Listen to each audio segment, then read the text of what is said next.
Skeptics, can you prove God doesn't exist? Skeptics are doubters and good fence sitters, as they won't deny or commit to God's existence unless there is proof. I hope they don't wait too long, as God will be waiting, sitting on his throne. There will be no excuses carried from God's creation of earth, stars, seas, galaxies, animals, human beings, and everything else in between. Romans 1:19 through 20. For what can be known about God is plain to them, because God has shown it to them. For his invisible attributes, namely his eternal power and divine nature, have been clearly perceived ever since the creation of the world in the things that have been made, so they are without excuse. When a born-again child of God enters into a relationship with God's Holy Spirit, it is because God's Holy Spirit comes to live inside them. We get to know God and Jesus in a personal and spiritual way. Many are practicing religion without being born again. It is all ritual. You may have a concept of who God is, but without his Holy Spirit living inside you, there is no transformation. There is no hearing God's Holy Spirit, teaching, guiding, counseling, and instructing. It is going through the motions of quote-unquote trying to be a good human being. God doesn't want good human beings. He wants our hearts, our souls in total surrender. He does not care for lip service. Getting back to skeptics, let's lay out just how many parts are in our feet. On patient.info, it states there are 26 bones, 33 joints, and over 100 ligaments in our feet. Who could have orchestrated the amount of technicality in our feet? God, of course. Moving on to hands. EatonHand.com states, each hand contains plus or minus. Everyone is different, and everyone counts these things differently. 29 major and minor bones. Many people have a few more. 29 major joints. At least 123 named ligaments. 34 muscles, which move the fingers and thumb. 17 in the palm of the hand, and 18 in the forearm. 48 named nerves. 3 major nerves, 24 named sensory branches, 21 named muscular branches, 30 named arteries, and nearly as many smaller named branches. Skeptics can't believe God could have existed and created a hand. I beg to differ, as no one existed before God, and his ability to create a hand was a simple matter. Moving on to the organs in the human body. How many do we have? Medicine.net states, the number of organs depends on who in the medical field is asked and how they count it. The general count is 78 organs. Bones and teeth are each counted only once. Counting each bone and tooth separately increases the organ list to 315 organs. Do skeptics think we morphed from a guppy or some unknown power? God created our human body. No one else could have. Well, WEBMD.com states we have about 100 billion cells in our brain. Under brainfacts.org, new research shows 86 billion cells. For half a century, neuroscientists thought the human brain contained 100 billion nerve cells, but when neuroscientist Susanna Herculano-Huzel devised a new way to count brain cells, she came up with a different number, 86 billion. What is causing a skeptic to be a skeptic when you have so much proof?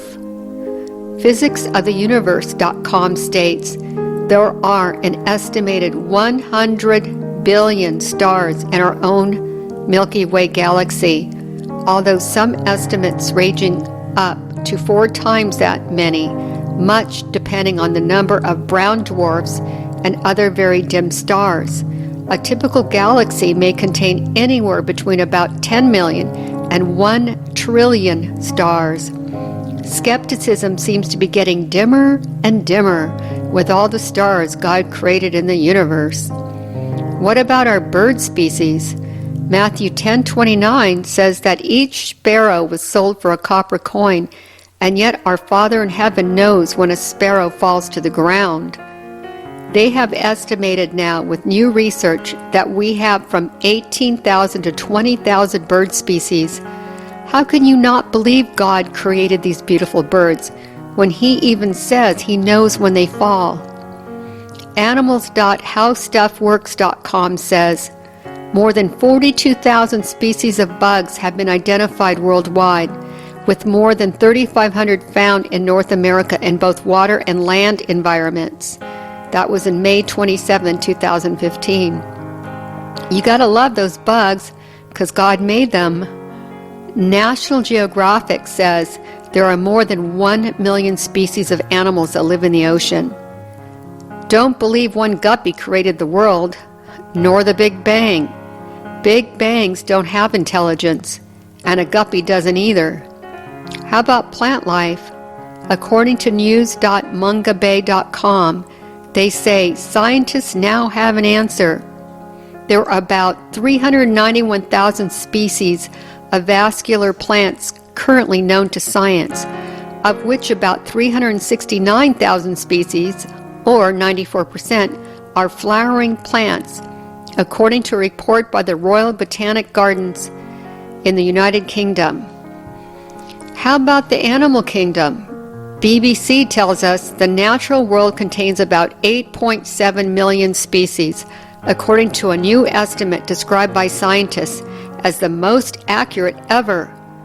But the vast majority have not been identified, and cataloging them all could take more than, get it, 1,000 years. So the truth is, skeptics can't see the truth. It's right in front of their eyes, but they refuse to say yes to God, to Jesus and His Holy Spirit. The book of Colossians and John are talking about Jesus. Colossians 1:16 through 17.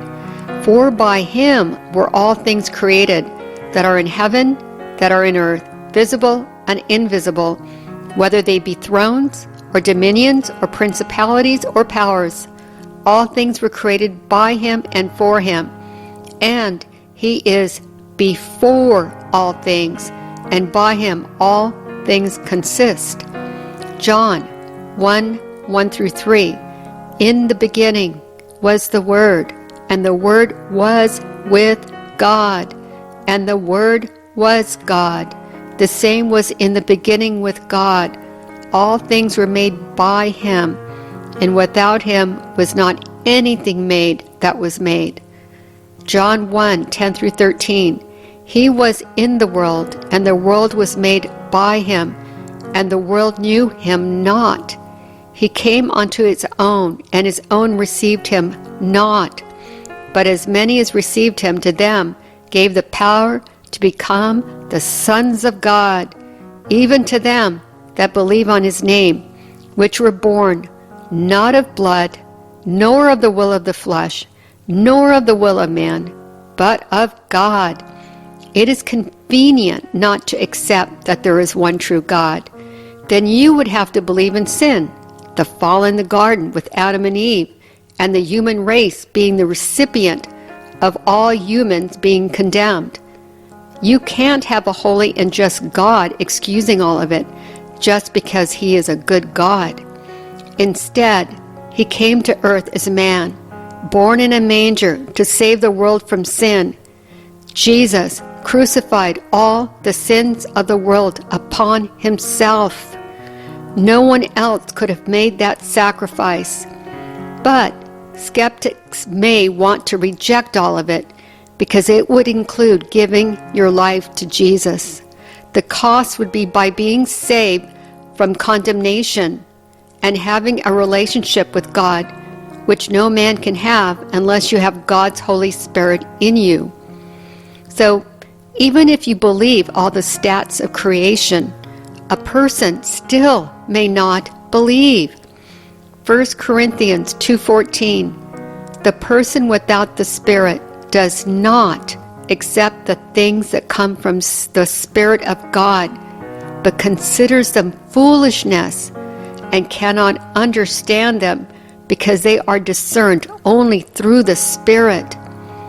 John 12:32, and I, when I am lifted up from the earth, will draw all people to myself.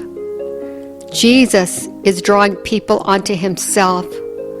Are they listening, or do they want to be a skeptic when all the evidence they need is right before their eyes?